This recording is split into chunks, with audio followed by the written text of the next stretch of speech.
Hai pecinta sepak bola tanah air. Kali ini Timnas Space akan menyajikan berita pilihan untuk kalian.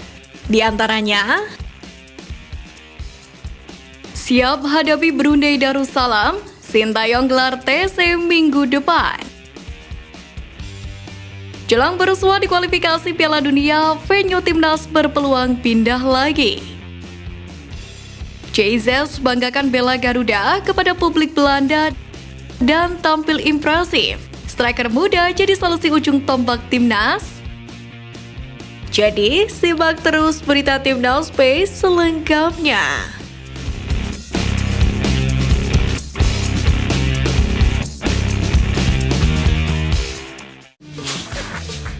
Salah satu entertainer ternama di Indonesia yang kini menjadi pemilik Rans Nusantara, Raffi Ahmad berkomitmen untuk terus berekspansi di sektor industri olahraga dan dikombinasikan dengan sektor industri hiburan. Raffi berkaca pada industri olahraga terutama sepak bola yang berhasil dikembangkan oleh Arab Saudi. Menurutnya, Saudi telah sukses melakukan kombinasi tersebut dan menjadi salah satu lahan bisnis yang paling menguntungkan di bidang olahraga ataupun lainnya. Sebagaimana diketahui memang saat ini Saudi Super League tengah menjadi pusat perhatian dunia usai para bintang Eropa berlabuh di klub-klub Liga Arab tersebut. Raffi Ahmad menambahkan jika Indonesia punya potensi pasar sangat besar untuk bisa mengejar Arab Saudi. Namun industri olahraga dan sepak bola tanah air masih punya PR untuk bisa mencapai tahap itu. Sebagaimana diketahui, skuad Garuda Asia saat ini tengah mempersiapkan diri untuk menghadapi Piala Dunia U17 pada November mendatang, di mana mereka saat ini melakukan pemusatan latihan di Jerman. Di sana mereka juga memiliki jadwal pertandingan uji coba. Di samping itu sejatinya ada 4 penjaga gawang yang saat ini sedang bekerja keras untuk mengamankan posisinya di Timnas Indonesia U17. Menanggapi hal tersebut, pelatih penjaga gawang Timnas U17 Sahari Gulton buka suara terkait anak didiknya. Sahari menyebut keempatnya mengalami perkembangan yang sangat baik. Apalagi beberapa waktu lalu Ketua Umum PSSI Erick Thohir mengunggah video yang menunjukkan adanya bantuan dari tim pelatih kiper Borussia Mönchengladbach yang mana membantu kinerja Sahari Gultom. Sahari Gultom pun berbicara mengenai hal itu. Ia menyebut bantuan dari Borussia Mönchengladbach sangat bagus bagi para penjaga gawang skuad Garuda Asia. Dari Liga 1 musim ini mungkin menjadi salah satu musim terbaik untuk pemain muda yang ingin berunjuk gigi. Kini ada salah satu pemain muda lokal yang sedang naik daun karena ketajamannya untuk menjebol gawang lawan. Pemain tersebut ialah Muhammad Kandalvi, striker muda milik Persik Kediri. Penyerang berusia 25 tahun ini bahkan mencetak 5 gol dari 3 laga terakhir. Bahkan dirinya mencetak brace 2 kali, yakni di pertandingan Persik kontra Persikabo dan kontra Bayangkara FC. Kandalvi pun sejajar dengan striker Timnas Indonesia Ramadan Sananta dan pemain Borneo FC Stefano Lillipali. Usai memborong 2 gol di laga kontra Bayangkara FC, dirinya pun mengumbar misi untuk bisa dipanggil Sintayong untuk memperkuat Timnas Indonesia. Mungkin dirinya bisa menjadi opsi bagi lini serang skuad Garuda jika tampil konsisten di musim ini. Bahkan Kandalvi pun berpotensi untuk menggeser posisi Dimas Derajat di skuad Garuda. Kabar mengejutkan datang dari salah satu pemain Timnas Indonesia yang meniti karir di Eropa, yakni Saint Patinama, baru saja buka-bukaan terkait masa depannya di Viking FK. Sebagaimana diketahui, pemain berusia 25 tahun ini menjadi pemain andalan Viking FC di musim ini.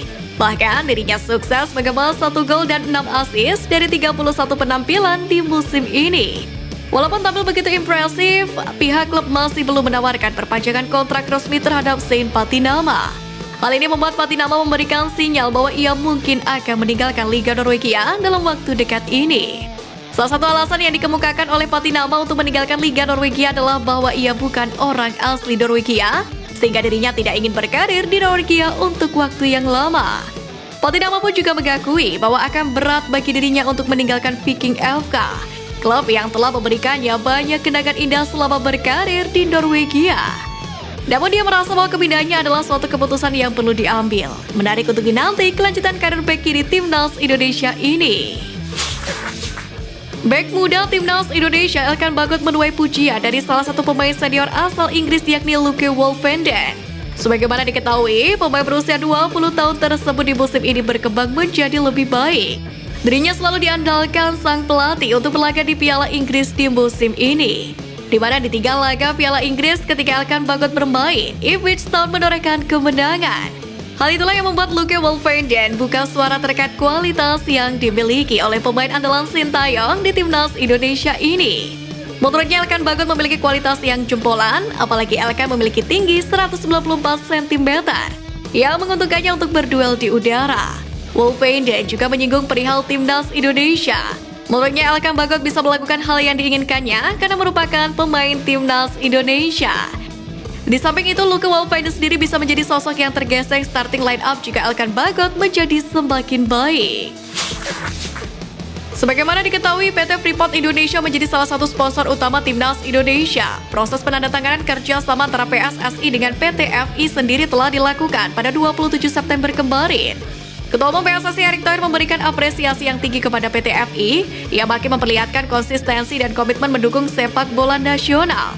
Menurut Erick Thohir, kehadiran PT FI di timnas juga menjadi bukti bahwa sepak bola semakin menarik, menjanjikan, dan punya potensi besar untuk terus mengukir tradisi prestasi. Sementara itu, Presiden Direktur PT Freeport Indonesia, Tony Wenas, menjelaskan bahwa dukungan perusahaan untuk timnas adalah bagian dari wujud komitmen investasi sosial PT FI. Dirinya juga menambahkan jika pihak PT Freeport juga tengah membangun sekolah sepak bola di Papua yang diberi nama Papua Football Academy. Tentu harapannya akademi tersebut bisa melahirkan bibit-bibit baru untuk memperkuat timnas dan bisa mendunia. Timnas Indonesia akan menghadapi ajang bergengsi pada bulan ini, di mana skuad Aran Sintayong itu akan menghadapi kualifikasi Piala Dunia 2026 babak pertama zona Asia. Di laga tersebut, Timnas Indonesia akan berhadapan dengan salah satu tim dari Asia Tenggara, yakni Brunei Darussalam. Kedua tim akan bersua pada tanggal 12 dan 17 Oktober mendatang. Sebagaimana diketahui, pada laga pertama Indonesia akan menjadi tuan rumah terlebih dahulu. Pada awalnya, Stadion GBK menjadi opsi pertama untuk menggelar laga tersebut. Namun dipindah di Stadion Jakabaring Palembang karena Ketua PSSI Erick Thohir ingin laga Timnas Indonesia tidak hanya digelar di Pulau Jawa saja. Kini terbaru venue laga Timnas Indonesia versus Brunei berpotensi akan dipindah lagi dikarenakan Palembang tengah diselimuti asap imbas kebakaran hutan dan lahan. Sebagaimana diketahui, Timnas Indonesia arahan Sintayong akan menghadapi laga kualifikasi Piala Dunia 2026 babak pertama zona Asia. Skuad Garuda akan menghadapi Brunei Darussalam 2 kali pada 12 dan 17 Oktober mendatang. Jelang laga tersebut, pelatih Timnas Indonesia Sintayong mempunyai motivasi tinggi untuk membawa skuad Garuda membantai Brunei Darussalam. Sebab pelatih Timnas Brunei Darussalam Mario Rivera pernah melakukan fitnah terhadap Sintayong soal menyogok wasit. Di mana kala itu Mario Rivera pernah menyampaikan hal ini pada saat Timnas Brunei Darussalam berjumpa dengan skuad Garuda di Piala AFF tahun lalu. Dirinya menyebut bahwa wasit tidak bersikap adil sebagai pemimpin pertandingan.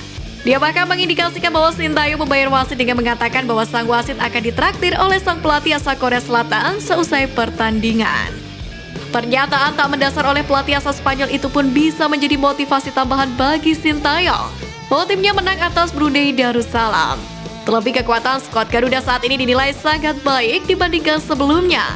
Sebagai tambahan informasi, skuad Garuda dikabarkan akan memulai pemusatan latihan pada hari Senin 9 Oktober ini. Calon pemain naturalisasi Timnas Indonesia JIZ buka suara terkait peluangnya membela Panji Merah Putih. Sebagaimana diketahui, pemain berusia 23 tahun ini sebelumnya sudah melakukan langkah maju dan bertemu dengan Ketua PSSI Erick Thohir untuk bisa mendapatkan status WNI. Yakni pada September kemarin. Jika segera diproses, maka dia berpeluang besar untuk membela skuad Garuda di ajang Piala Asia 2023 pada bulan Januari tahun depan. Kepada media Belanda, JIZ pun mengakui bahwa dia mendapatkan sambutan hangat dari supporter tanah air. Bahkan hal tersebut terjadi sejak dia bermain untuk LC Eindhoven pada tahun 2020 lalu. Pesan-pesan di media sosialnya pun diisi dukungan agar bisa segera membela Timnas Indonesia. Dia cukup terkejut dengan antusiasme yang ditujukan kepada dirinya. Ia pun menambahkan jika membela Timnas Indonesia akan memberikan kebanggaan tersendiri. Apalagi tanah leluhurnya berasal dari Jakarta sebelum akhirnya pindah ke Belanda. Tidak hanya bermain untuk skuad Garuda, pemain berusia 23 tahun ini ingin memberikan kontribusi lebih.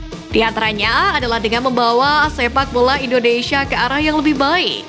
Dengan pengalamannya saat ini, dia pun berharap suatu saat nanti mimpi tersebut akan terwujud.